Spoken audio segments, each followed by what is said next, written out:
سبيل الدموع سبيل مريح اب دین کے مطابق اگر زندگی بسر کرنا ہو تو اس کے دو معنی ہیں.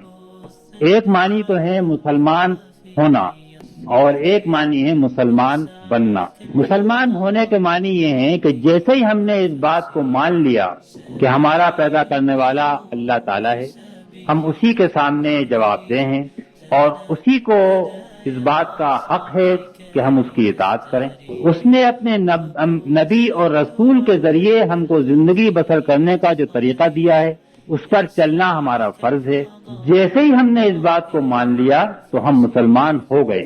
لیکن اب مسلمان بننے کا جو عمل ہے وہ اس کے بعد شروع ہوتا ہے. ہم مسلمان گھر میں پیدا ہوئے تو ہم مسلمان ہوئے، کلمہ پڑھ لیا ہم مسلمان ہو گئے. لیکن مسلمان بننے کے معنی یہ ہے کہ ہماری تو پوری زندگی اس دین کے مطابق ہو جائے جو اللہ نے ہم کو دیا ہے. تو ان دونوں چیزوں کے درمیان فرق ہے.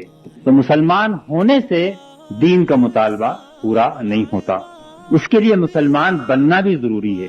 اور جیسے ہی ہم مسلمان بننے کی کوشش کریں گے اس کے معنی یہ ہے کہ ہمارے وہ ہزاروں لاکھوں تعلقات جو دوسرے انسانوں کے ساتھ قائم ہیں، گھر میں ماں باپ بھائی بہن رشتے داروں سے، محلے میں پڑوسیوں سے، کاروبار میں کاروبار کرنے والوں سے، ملازمت میں افسروں سے اور ماتحتوں سے اور ساتھیوں سے، تعلیم گاہ میں استادوں سے اور شاگردوں سے، حکومت میں رعایا اور حکومت کے درمیان، جہاں جو بھی تعلق ہے یہ تعلق اللہ کے دین کے مطابق ہونا چاہیے. جب ہی ہم مسلمان بنیں گے اور جتنا یہ تعلق دین کے مطابق ہوگا یا کم سے کم مطابق بنانے کی ہم کوشش کریں گے اتنا ہی اللہ کا دین جو ہے اس کے مطابق ہماری زندگی ہوگی.